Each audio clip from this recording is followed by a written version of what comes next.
Je m'appelle Lucas Malbrun, je suis réalisateur de films d'animation. Je suis né en Allemagne, à Munich, et j'ai fait l'école des arts décoratifs à Paris. Je suis sorti en 2015, du coup ça fait déjà un petit moment. Et depuis je fais des clips d'animation, je fais aussi de l'illustration, je suis un peu entre l'image fixe et l'image animée. Là j'ai donc réalisé Margaret 89 qui m'a pris pas mal de temps d'écriture surtout. Qui est ici du coup à premier plan. La fabrication a été relativement vite pour un film de presque 20 minutes. C'est une fois qu'on a réuni tous les fonds et tout, on a eu une résidence de fabrication à Cyclic Animation à Vendôme, en région centre. De 3 mois et demi, on a fait quasi toute l'animation sur place avec l'équipe et tout. Après j'ai eu de la chance parce que le film a été plutôt bien financé, du coup on a eu une bonne équipe et tout. On a eu des régions après aussi. Et par contre ce qui était très long c'était l'écriture parce que je pense que c'est un peu la zone, j'avais envie d'écrire vraiment moi-même mais c'est un peu l'endroit où j'étais le moins sûr. Après j'ai eu la chance de travailler avec ma compagne et elle a été un peu consultante sur le scénario et ça m'a vachement aidé. Mais c'était long, hein. Je pense que j'ai eu la première idée quasi au départ, quasi à la sortie d'école. Et puis le scénario, ça aurait pu donner, je pense, 10 films différents parce qu'à la base, la jeunesse du film est très longue. À la base, je voulais faire une adaptation de Faust qui fait partie un peu de la culture presque dire ambiante d'Allemagne, ça parle à tout le monde. Et après, petit à petit, je me suis approprié le truc et j'ai découvert la RDA que j'ai un peu vécu dans l'après-réunification et du coup j'étais un peu imprégné de ça, mais j'ai trouvé des similitudes entre Faust et la RDA, aussi bizarre que ça puisse paraître. Finalement, je trouve que alors je suis quand même très content avec le résultat final, mais j'ai plein de regrets. J'ai quand même plein de regrets par rapport à la densité du récit et aussi même de faire un film historique, mais qui n'est pas non plus un documentaire historique sur l'ancienne RDA. En aussi peu de temps, c'est des choses avec des événements clés historiques. C'était un peu un pari que j'espère que ça a marché, mais c'était pas facile à tenir parce que du coup ça fait un récit très dense. Et je suis très content de je valide complètement ce choix-là, mais j'ai d'anciennes versions en tête que personne d'autre n'a vues ou que très peu de gens ont vues, auquel j'étais aussi attaché, donc c'est un peu difficile. Même si Munich ne faisait pas partie de la RDA, il y avait un peu cette ambiance quand même après la réunification où il y avait vraiment toutes les semaines des révélations, même 10 ans après. Donc moi je n'ai pas vraiment de lien direct avec la RDA. Moi je pense que le lien plus personnel vient de la psychiatrie et de l'enfermement, où j'ai un proche qui était en psychiatrie assez longtemps et j'ai élargi. C'est à ce moment-là aussi que j'ai pris la décision de placer le film en RDA parce que je voyais des similitudes, notamment la paranoïa. Il y a énormément de choses, de termes cliniques qui peuvent être appliqués aussi même à l'état. C'est ça qui est assez intéressant, c'est comme si c'était un état malade, mental. Il y a une inspiration qui est très documentaire, vraiment qui est basée sur la vie en ancienne RDA avec les archives. Et d'un autre côté, plutôt niveau cinéma, c'est un peu des films d'animation qui sont... Il y a Perfect Blue qui m'a beaucoup inspiré, je ne sais pas si vous connaissez, c'est un film d'animation de Satoshi Kon, japonais, où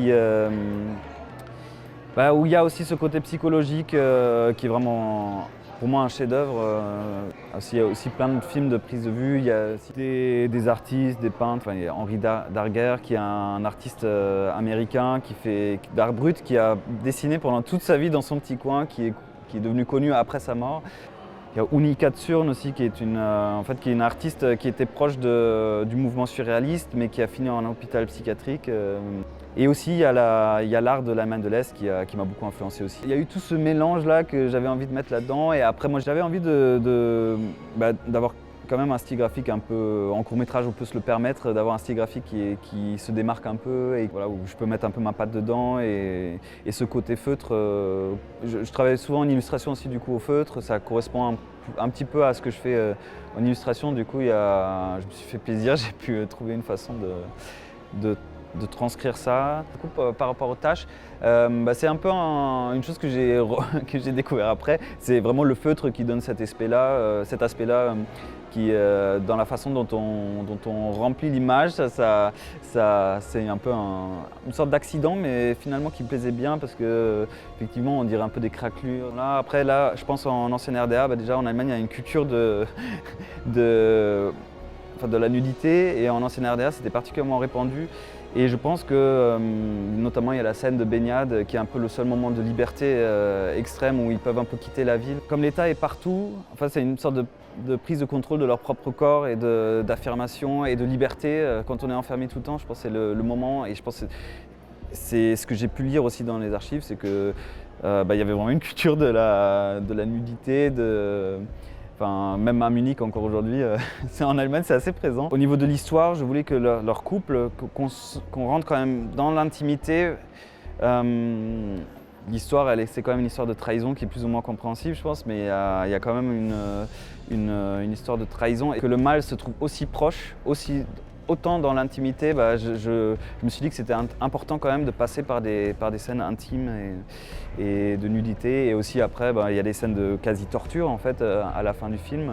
On l'a envoyé à Angers parce que c'est un festival chouette quoi, et on avait envie d'y être, et puis on a été pris, c'était super. C'était pas vraiment, on n'a pas été, je pense pas qu'on a été contacté par le festival, mais c'est souvent comme ça, c'est vraiment la production et le distributeur et moi qui choisissons un peu, qui essayons de trouver une stratégie d'envoi dans les festivals.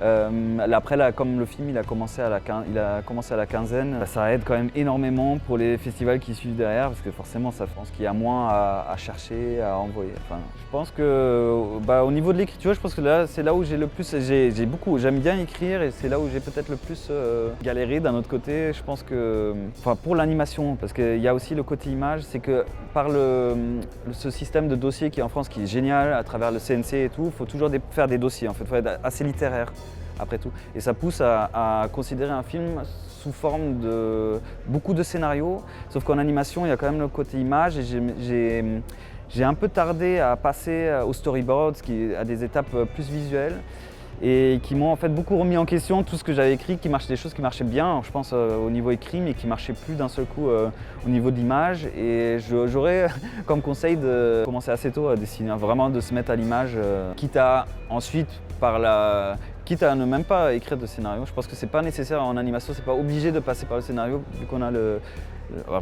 pour moi personnellement, après je pense que ça peut être très bien aussi, mais quitte à ensuite écrire, une fois qu'on a déjà une sorte de première ébauche du storyboard, mais de peut-être se confronter direct à l'image, je pense que ça peut être pas mal. Après, comme c'est un film historique, je pense que ce film-là, il est bien plus facile à faire pour le coup. Alors, il aurait été faisable aussi en prise de vue réelle, mais je pense qu'il y a ce côté historique qui est quand même plus simple. C'est ça qui est génial en animation, c'est qu'on peut se plonger dans des moments de l'histoire complètement différents, imaginer des trucs dans le futur, dans le passé. Ça coûte le même prix, quoi. C'est pas plus difficile, c'est pas plus cher. Vu que l'animation c'est cher dans tous les cas, je me suis dit autant m'attaquer à un truc qui est un peu difficile à faire.